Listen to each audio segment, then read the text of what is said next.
Hey, Wedding Community Podcast. Travis here, and I am super excited to share our new episode. I'm joined today by Alesia Films. We get into elopements, Instagram, how to utilize Instagram, growing your brand really fast, and a lot of other cool things. So I'm super excited to share this episode. But before I do, I wanted to share that ClickCon is right around the corner. If you're not familiar with ClickCon, it's a super awesome conference in Chicagoland area.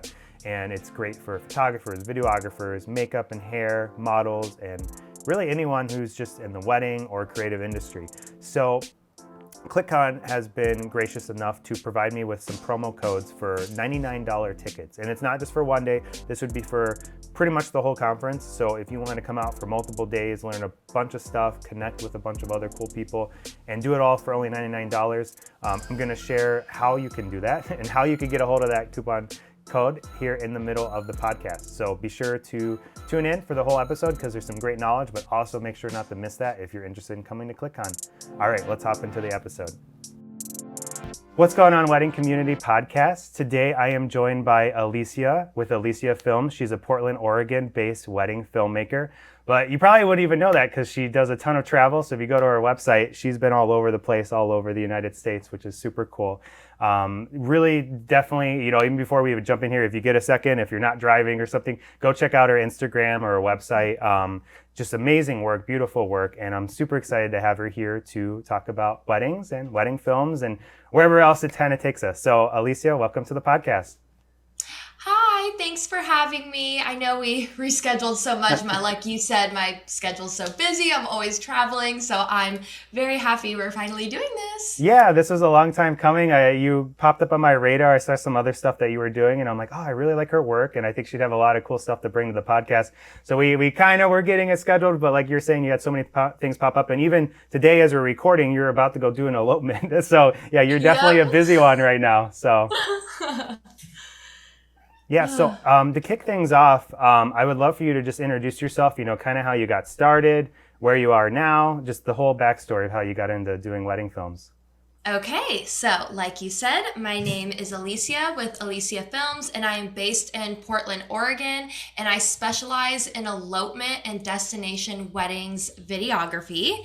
How I got started, I was just always that friend with the camera. And in college, I was just making very amateur, travel films with my friends. And my mom, growing up, always had 3 or 4 side hustles. And one of them was wedding photography. So I never thought anything of it until she approached me and was just like, hey, you should make some of my couples this summer wedding videos because they are looking for a videographer and I don't know who to refer, and you could do it since you have a camera and you make videos and you have a drone. It was actually the GoPro Karma drone, so RIP to that. And I was like, no, that's too much pressure. But she was like, just do it for free. See if you like it. That way there is no pressure. And I was like, okay, I can do that. And so I only did 2 or 3 weddings with her that summer, and I loved it. I looked more into it, just dove deep into YouTube and was like, oh, this is a whole world, and I feel like I could get really good at this, but I'm just being really held back by my equipment, and I had no audio, and so couple months went by, and my mom actually had her wedding to my now stepdad. And the morning of her wedding, when I was in the makeup chair, since I was one of her bridesmaids, she goes, can you make me a wedding video? And I was like, Mom, I don't have my camera or anything with me. I can't do that. And she was like, yeah, it's fine. Just do it on your iPhone. And I was like, oh my gosh, okay, challenge accepted. So I did it, had to recruit some family to do iPhone videos at the ceremony. It was the most rink-a-dink iPhone wedding video, but putting it together and then having my whole family watch that, I could tell for the first time how important wedding videography is for not just a couple but the whole family to just rewatch and see how amazing the day went. And it's just for our memories, and it was then that I was like, okay, I'm gonna do this. So I started my Instagram at Alesia Films, and it's so funny because at the time I thought that was how you start a business, is you just kind of claim the Instagram handle. So I did that, and then it has been 4 years now where I have learned a lot more since then. So Yeah. yeah, that is my origin story. The Instagram handle thing is really funny to me because I feel like every month there's like someone I went to school with or something, and they have a Facebook page now that says their name photography, and it's like, oh, I guess they're an official photography business now, and it's like, and then I'll maybe talk to them and they're like, oh yeah, I bought a camera, I bought some DSLR from Costco, and I decided to become a photographer, and I'm like, I think there's a little more that goes into it than just buying a Costco DSLR. So, but yep, there definitely is. You'll learn the hard way. yeah, exactly. So, I was gonna. You brought up a point I thought would be kind of fun to touch on. What was it like working with your mom? So you kind of got in by basically having a mentor that's your mom, which I think is kind of cool. So I would love to hear a little more about that. So thankfully, after diving into YouTube and trying to learn from that, I was still struggling with like camera settings and knowing how to like adjust a camera with all lighting. So that those first couple weddings, I was constantly going up to her and being like, Mom, help me. Like, what do I do? Why is it doing this? And like, she was constantly like, she's so patient. She would just take my camera and just go, ding, ding, done. Here you go. And I'm like, okay. And so I was doing a lot of like self-learning. She even had like a fat photography 101 kind of book for me. And I read that like cover to cover. I was like, I'm gonna learn how to do this. And so, but honestly, the only thing that ever taught me was experience and on the fly, like just figuring it out. So it took a couple weddings for me to be like, okay, muscle memory. I would want to reduce my shutter for this, like just like finally having that click into my brain was just practice. So my mom was definitely like the saving grace for a lot of camera settings, and she gave me a lot of patience. So it was a really lucky start, I think. I know a lot of people don't have like the start that I have. So yeah, I did have like a built-in mentor angel with me to my first couple weddings. That's great. Do you still work with your mom then occasionally? Yes. Yeah. I have a wedding with her next weekend, and it's not as much as we used to because I do this full time now, and this is still just her side hustle. So she just kind of does maybe like 1 or 2 weddings a month. It's mainly engagement photos, maternities, families, things like that. But for me, I'm full time. I travel. I've built a pretty good social media presence. So my prices compared to her prices are very different. So a lot of her couples who can afford her can't afford me. So it's more like now I maybe work 1 wedding with her a year that's like for video, and then the rest I just like second shoot for her when she needs another hand. And I'm just doing photography with her. So yeah. That brings up a interesting kind of transition, I think, too, of like, at what point do you feel that it kind of started becoming more of your own brand and you weren't just kind of following under your mom? Oh yeah. Well, it was kind of from the beginning. I was like, so those first couple weddings where I came as a videographer and I did it for free, I posted those to her Instagram and put it under her logo because I still wasn't sure if I was going to do this like as a business like she was doing it. It wasn't until her wedding where I was like, okay, I'm going to make Alesia Films. So that was when I branched off to my own brand, and that's when she was like, okay, this looks better. I can like refer you like, hey, my daughter is a wedding videographer, her brand's Alesia Films, this is her Instagram. It was from the beginning, so yeah, that's great. And you kind of have a specific look now, and like you're mentioning, you do a lot of travel and elopement, and there's just a certain look to that. It looks like I do a lot in Chicago and in the city, but then on the flip side, we're also in the suburbs, so we do a lot of rustic, and those are kind of like, they're like 2 polar opposites, but somehow that kind of became our niches, is city and rustic. And so like it just looks a certain way, and I think yours are the same way, where elopement out in the mountains in Colorado, like it's just a totally different look. And so like, was that like a goal you always had, that you wanted to do travel and have unique backdrops, or did it just kind of happen, or how did you get to that point? Yeah, it was definitely my goal in the beginning because, as I was saying, before weddings, I was making like little amateur travel films with my friends. So I just personally loved traveling. I did 2 weeks in Italy backpacking. I did Mexico and Hawaii for a lot of like college spring break vacations. And then after college, I took myself on a 4-month backpacking trip. First month was solo. It was crazy. So, and that was around Southeast Asia. So, yeah, I've always had that travel film aesthetic in my back pocket. So like when I first started Alesia Films and was getting into wedding videography, I was following all of those like big travel destination photographers and videographers, and just from the get-go, I was like, I want to do that. You know, at least before I have kids, I want to be like just full-fledged traveler, granola girl, you know? So, yeah, that was always the goal. It didn't really come into fruition until COVID, though. Like you, I was booking a lot of local, rustic barn, Oregon weddings. Nothing wrong with those, but I was like, I want to get out of Oregon, you know?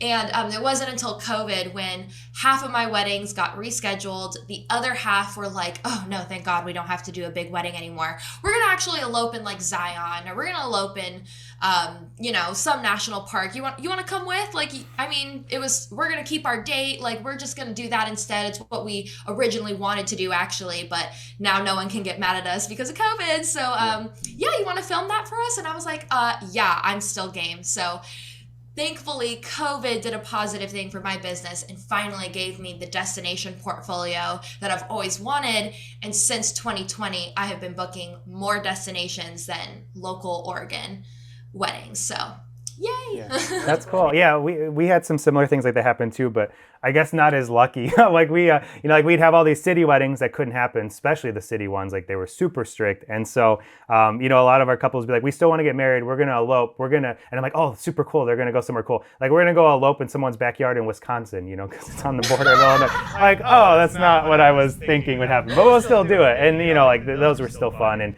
they were very unique, and it was kind of eye-opening, like how different that can be too, because the creativity is more open. You know, it's like there's not really a set rule to what you're doing. When you do a normal wedding, it's like, okay, maybe we'll use some of the speeches, or we're gonna probably like write letters to each other. Like there's kind of a formula to it, whereas like elopements, it could be anything. You know, it's really cool because it's very open to what you can do. Especially when it's at this beautiful nature destination. Sorry, my cat keeps rubbing herself against my tripod leg, so it keeps shaking. But yeah, so like I said, because I have that travel film background, bringing that to like destination weddings, I have that mindset to like get the water and the wind in the trees and the crunchy leaves, like footsteps as we're hiking to the waterfall, you know, like I just have that in the back of my mind, whereas some videographers are still like, they're so in the traditional, like, okay, speeches, gifts, card reading, the venue, ceremony, reception, you know?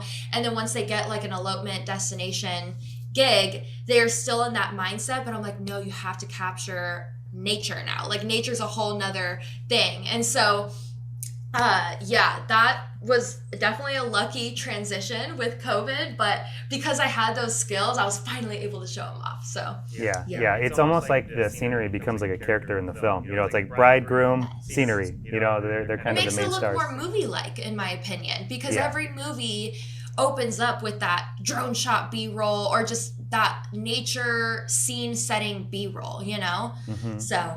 Yeah, it always makes my couples feel like they've got transported back to their day and they're reliving the day and their senses are all being like triggered. I don't know. Yeah, like, you know, like, oh, I can hear the wind again. It makes me feel like I'm back there, which is the goal with videography because we have the power of audio and sound and music that can literally make them feel like that. So yeah, that's great. So before we chatted, I did some snooping around like on your website and everything, and I saw that you did Super 8, which I thought was super cool. So I would love to hear how you utilize it. Yeah, super cool. Super 8, super cool. You could use that in your sales pitches if you like. You're more than welcome to. So I would love to hear how you utilize that because like I'm thinking to a lot of people, especially if they're not familiar with the video, they think like Super 8, like wouldn't that be harder to work with? And like, why would you go backwards, you know? So I would love to hear like why you do that and how you utilize that in your films. Okay, I think it's so funny because when people talk about Super 8, they get intimidated by film in general. They're like, wait, what? You have to process it and like, how do you load the canister? Film photography versus video, which is like Super 8, It's very different, actually. I do both. Film photography is a little trickier. You are loading like canister rolls, and there's a little trick to it. You have to catch the teeth in the camera. It's like this whole thing.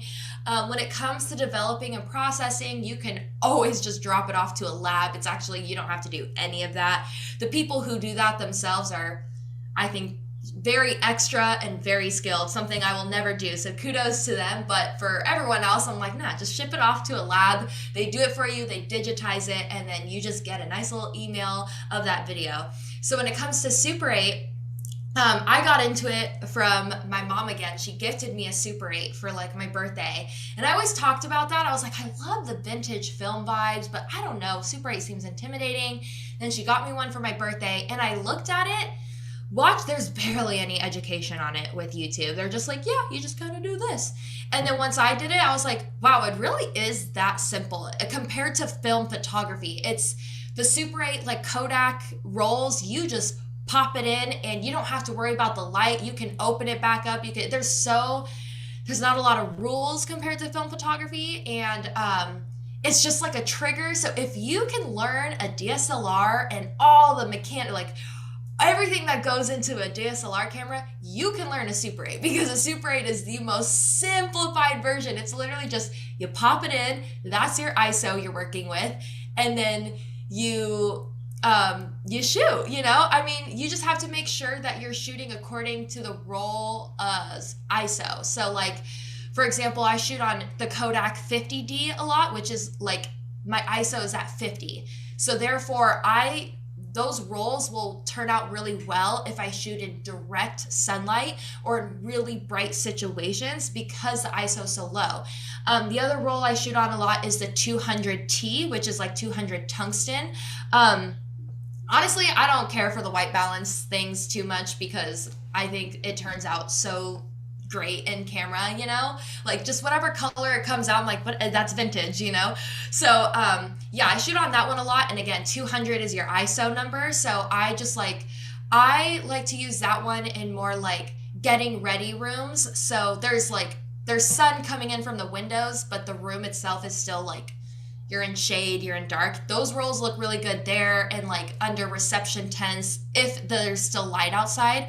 But once the sun goes down and it's dark, like you just cannot pick up anything unless you switch to the 500T roll, which I have not played around with yet. I'm too scared for that one. I'm just like, it's a lot of money that's also another thing why people are intimidated by film and Super 8 is that it costs a lot. So like my Kodak rolls on Amazon are like $40 to $50. And then when I go to develop it, depending on the quality I want back, it can range from $60 to $100 to develop. But if you are including that in your packages, I just charge for that. I'm like, if you want Super 8, it costs $300. I feel like I'm more on the cheap end because I just want them to get it. Mm-hmm. And it's literally the cost of developing like 2 rolls for a wedding day, if you do all that math. So yeah, I love the Super 8 look. I love incorporating it into my films. If you watch my Alaska video, that is my favorite video I have incorporated Super 8 into, because that couple specifically wanted a super travel aesthetic. They loved vintage, so they definitely bought the Super 8 package. And they didn't want any like vowels or audio. They didn't even want to be mic'd up for that. They were just like, no, we just want a really fun vintage music video. And I found the most perfect song, incorporated the most fun Super 8 shots. So it was like, and they got married, like they did like a helicopter elopement in Alaska. So just all the footage is so bomb, So yeah, Super 8 is a whole world in itself. I do a lot of Super 8 education on my Instagram, and I think that's one of the reasons why I also blew up, was because I feel like my brand has definitely niched to Super 8. When people think Super 8, they think me. And so I get a lot of DMs of people being like, hey, my so-and-so friend said, Super 8. What Super 8 camera should I get? And I'm just constantly helping people in my DMs. I'm like, it's just eBay. It's like $300 on eBay. Just make sure it says film tested and you're good to go. So, yeah. Yeah, that's great. And it makes me think too, a lot of people, when they get started, they just kind of duplicate what others are doing who have like done well, and a lot of times that can just come across very vanilla or copycat kind of. And you really kind of, you found something you really liked. It comes from your background, like you're saying too, where you used to travel with your friends, and you were kind of like travel video, or you were kind of going that route of travel videographer for fun, and then you got into weddings, and you kind of brought that into the weddings, which is super cool. And I just really like that, and it's just kind of a reminder that niches are so important in figuring out like what your niche is and kind of having your own lane, because there's going to be couples that resonates with. It might not resonate. I can't even talk. It might not connect with like all of the every single couple. You're probably gonna have a lot of couples it's gonna like turn off, but the ones that will connect with it really well are gonna love it, and they're gonna want you specifically because you match the style they're looking for. So yeah, I think that's great. Now, one thing I'm kind of curious about, so with these elopements, they're very different. It's not like a normal wedding where it's like, okay, I'm gonna show up at 11 o'clock, we're gonna do prep, we're going to go to the ceremony at 2 o'clock, we're going to go to the reception at 6, we'll be done at 9 o'clock. Like, it's pretty easy to predict like what the day will be like, what the outcome will be like. So how do you go about pricing something like that? Is it a set rate every time, or do you customize it to how the elopement is? Like, I'd love to just hear how you handle that. I have set packages for elopements and weddings. They are different. So when you fill out my contact form, there is a checkbox saying, there's two things. One is how many guests do you have? I cap my elopement packages at 20 guests. If you have more than 20, then I immediately will send you my wedding packages. But if you have less than 20 and people check off wedding videography services, then I just know it's an elopement, and I'll send them the elopement pricing guide. And I do charge less for elopements because I like doing them more. You can do more elopements throughout the week compared to just like 1 or 2 weddings on a weekend. I kind of like that lifestyle better. So I'm just like, I price them lower for that reason, and for the reason, sorry, there's a train going by. I'll just wait a second. Oh, it wasn't that loud. Okay. I price it lower for that reason because I want to do it more, and you can do like a Tuesday elopement and a Thursday elopement, and then I can have the whole weekend off. Like, that's literally my week this week, is that I had a Tuesday elopement last week, then I had a Tuesday elopement on Tuesday, today's Thursday, and then I have an elopement today. So it's kind of like more spread out in my opinion, which I kind of like, and I get my weekends with my friends. And so, and then the other reason why I price it lower is because I don't use as much equipment. So all of those spotlights and light stands, like that's a whole extra bag for me. I don't have to bring any of that. It's very rare that I do. So I'm just like, oh, that's so easy. It's just my 2 cameras and my audio, So, and it's so helpful, especially if we're hiking and stuff, because I tell them like, I can't pack in all my equipment. So I have to really see what they're doing. But all of my packages are full day coverage. I don't charge by the hour. I have this big philosophy of like, a wedding video should have a story, and every story needs a beginning, middle, and end. So I don't want you to cherry pick hours for me on what you want captured. I just want to capture it all. I'm already there. I might as well just stay until you guys are like, that was the last thing we're doing, and then we're done. And I'm like, great, okay, then that's how I'm gonna end the film, So yeah, I think I just went on a tangent. I don't know. No, that was great. I really like the full day. Because what that is you're kind of controlling the product and not the couple. It brings up a good point. Like, so we a lot of times do full day too, unless it's like a very specific thing, then we'll just do hours. But what I love about that is you're kind of dictating what the product will be. Whereas like when they're picking the hours, just like you were saying, they're gonna try to kind of cram it as much in as they can. So like maybe you're not arriving early enough to get enough establishing now, or maybe like you have to leave early and you felt like you needed more dancing footage or whatever it is. And I think that applies to all businesses. Like if you have a certain product that you're creating and you know how long it takes, so you shouldn't really be having the client dictate that. And especially for like photo and video, a lot of our time's not even spent at the wedding. It's spent before the wedding, especially after the wedding, after the wedding, like times 3, like with all the editing and delivery and everything. So I love that you're doing that. And I think maybe that's also part of the reason why you kind of move so quickly too and got to like the point you are, because you kind of have a product and you're telling people how it's made. And that's something I found in my own business business where it took me a lot longer to kind of get to like the price points I see on your website. And I think it was because I was letting the couples kind of dictate things instead of me dictating what our product is. And once I started dictating it myself, then all of a sudden we started raising our prices very rapidly and just kind of took control of how much we charge and what we're producing. So I just thought that was really cool and a really cool thing to touch on. So now, with your leads, I'm kind of curious, like, where do most of them come from? Is it, I know you said like you started with your mom, but now you don't do as many with your mom. So now that, you're not relying on your mom as much, where are you finding a lot of those leads? So I actually just made a little pie chart graph of all of my 2021 bookings and where they came from. Half of them were Instagram. A quarter of them were Google. And then the other quarters, like 25%, were referrals from photographers and planners.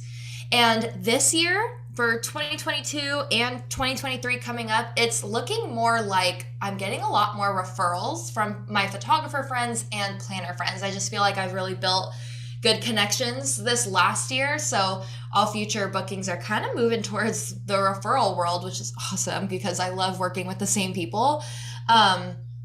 But Instagram is mainly the only social media I have that I get bookings from. Cool. And you said that was almost half, right? Yeah. Instagram? Yeah. A lot of people will just be like, yep, found you through Instagram, found you on a location tag or something. I'm like, great. Yeah, I would love just a little bit of an inside scoop of like how you're utilizing Instagram, because Instagram works pretty well for us too, but I know I talk to a lot of others, especially if they're not in like a visual business, like photo, video, like they have a really hard time sometimes like getting any leads, and so they just don't end up doing it. Or it's the kind of thing where they're like, all right, I'm gonna get on Instagram, and they try it for like 2 weeks and like, this isn't working, and then they get off. So I would love to just hear like what you're doing to kind of utilize Instagram and how you're taking advantage of it. Yeah. So, I mean, even before I had this business, I loved Instagram. I mean, I'm just like, I'm not Gen Z, I'm a millennial, but I did appreciate like curating a feed and going on my stories every day, like showing where I am, like at the bar with my friends or something, So translating that to my business, I was just constantly posting. Like you will never see my Instagram not have a story up, So I am always just letting people into my life, being like, here are my cats. This is what I'm doing today. I'm editing. I'm at the gym. Like I just don't mind like the for other people it's a lot of work and effort to do that, but for me I'm so used to it and I genuinely enjoy it, and so I just really utilize Instagram that way. I always tell people I live and breathe on Instagram. I'm always having something on my story. I'm always utilizing all of its features. So when Reels came out, I was definitely a person that hopped on that and had a lot of Reels go viral because a lot of people were still stuck in the I don't want to do it range, which is totally fine.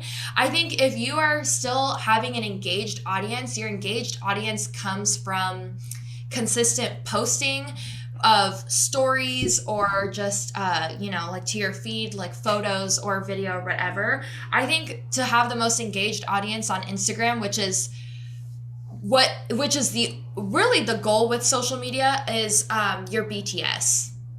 You can like post photos all day and like your work, it's like great, that's your portfolio, but like people just want to know and connect with you. And so if you're just posting your face, which I know a lot of people also don't like hearing, but just any kind of insight into the behind the scenes of what you're doing in your office, I get such a great clientele because all of my couples are like, I know you're so busy. I know you're probably like really like doing this and you're editing all the time. Like they know that. Whereas some people struggle with clients that are like, so when am I getting my pictures back? Mm-hmm.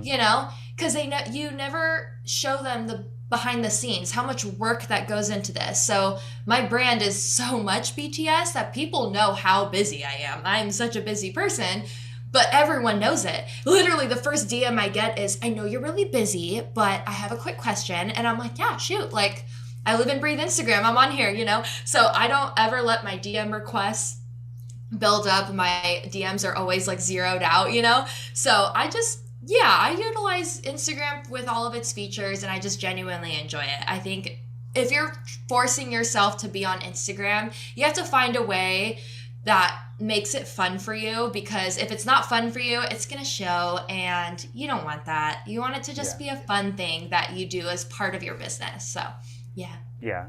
And you were talking about reels. How, like, what have you kind of found with those that's like different than posting just a video or just a photo? Like, how does that engagement change when you're using reels? Yeah, see, I've been experimenting with Reels for like the last maybe 2-ish years, how whenever it popped up. And I found a lot of things like I've always kept it in my niche of like wedding videography, like I'm talking to wedding videographers, or I'm talking to like like couples, like engaged couples, like, oh, this is how you plan this, or top 3 tips for getting married, things like that. Um, and I just found with Reels, it's like you're reaching a big audience. Like when you post something, you're only reaching like your followers, and maybe if you use hashtags and location tags, maybe you're reaching such a small amount of people. But since Reels came out, you can reach a lot of new faces, and depending on your niche or your niche, um, it can do something great for your business, or it just like you get some followers but it doesn't do anything. I've heard from a lot of people like, yeah, I gained a lot of followers, but that did not increase bookings or anything. For me, because I do a lot of wedding videography education, it did increase my mentorship bookings, but I've only booked maybe 2 couples that found me through Reels, and they were like funny like reels, like they had nothing to really do with things. It was just like, oh my gosh, this is so funny. And then they followed me and they're like, wait, this is a wedding videographer, wait, we're getting married. I think it was just like a huge coincidence. But yeah, I just think like with reels, if your goal is education, I think it can really help the education side of your business, but not everyone does education. So with clients, it's like it's hard, because especially if you're like just an engagement photographer, maternity families, and you're reaching all these people in the US, no one's gonna fly in to like have you do your, you know what I mean? Hmm. So yeah, it's very niche. I'd say if it's good for education, like online teaching and stuff, and it's good for maybe destination work if that's your niche, because then it's like if they find you and you travel and it's for something big like weddings, like a high ticket thing, then they would fly you out. But anything else, I'm like, reels are, yeah, if you don't have the time for it, don't worry about it. Yeah. So what are you doing on June 21st through the 23rd? If you have nothing going on, I would highly recommend that you come join me and many other awesome, talented people at ClickCon. ClickCon is taking place in Chicago, Illinois, and I am happy to announce that I will be one of the speakers among many other talented people. I'll be doing a class on how to price yourself and how to know what you're worth and charge what you're worth. I'll also be doing a class on fitness videos and how to create really cool high-end fitness videos. They're actually giving us full access to a gym at the Palmer House. And lastly, I'm going to be doing a really, really cool class with Matt Sutherland on Trash the Dress. We're going to go around different areas in Chicago. We're going to do stuff with chalk and paint and water and all sorts of fun ways to basically trash a bride's dress and do a really cool photo shoot and video shoot based around it. If you have nothing else going on June 21st through the 23rd, we'd love to have you come. And even better, ClickCon gave me some coupon codes to give out for $99 tickets. So if you want to get a hold of one of those tickets, just send me a DM on Instagram at Wed Community Pod. And be sure to follow us there so you don't miss anything, but also just drop me a DM and I will get you one of those codes. I only have about 7 more left, so if you are interested, make sure you reach out to me right away. Can't wait to see you there at ClickCon. And now let's get back to the episode. So I'm curious, I don't think this was a question I had for you, and if you don't have a for sure answer, that's fine, but someone just starting with Instagram, so say they're like, okay, I'm hearing all this all sounds great, I'm gonna get started. Like, what are some things they should do to get going? What are like ways they can determine if it's working or not? Just what's some advice you'd have for someone who's just like, just open their Instagram page, what do I do now? Yeah, I would sit down and start looking at all the content you have and start making a content schedule. So, like I was saying before, you could just start kind of posting on your stories, introducing yourself, figuring out what you like to post on your stories. Get that going, because you always want to, there's like just a rule of thumb that you always want something on your story every day. Once you have that kind of going, find a posting schedule that you like.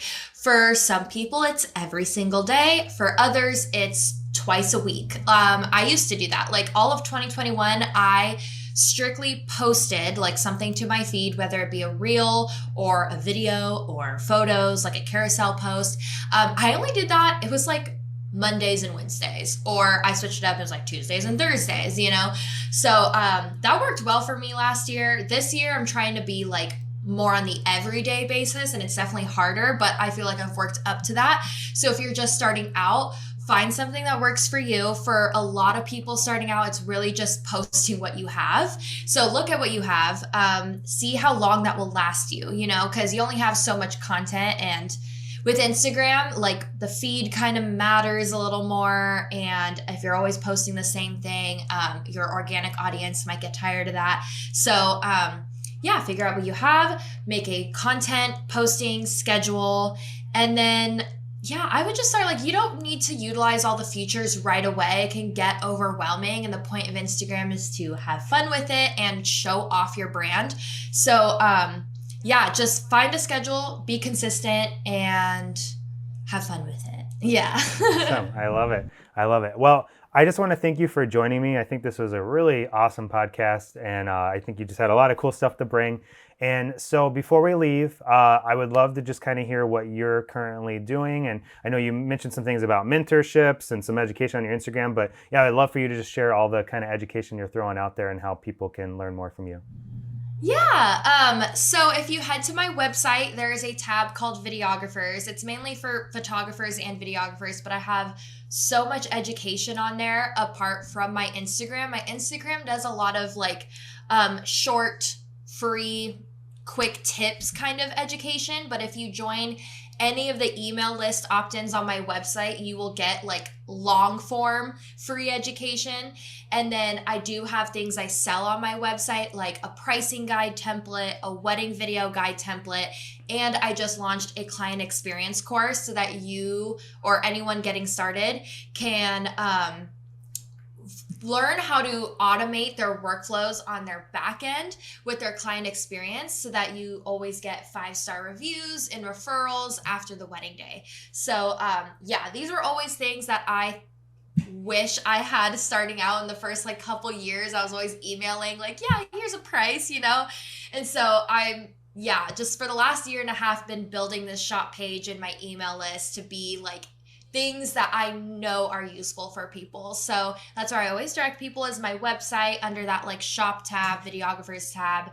And then, yeah, and then Instagram at Alesia Films. And Alesia is spelled Alesia. So yeah, don't get confused. There's a lot of ways to spell it. Yeah, that's like with my last name. Every time I ever say it, I have to spell it, unfortunately. And we gave our daughter a difficult name too. So like, oh, this is what she's gonna have to go through probably. But it's all good. Yeah. It's more unique that way. So all right, awesome. Well, Alesia, thank you for being a part of the podcast again. This is super great. And until next time, we'll see you. Okay, thank you.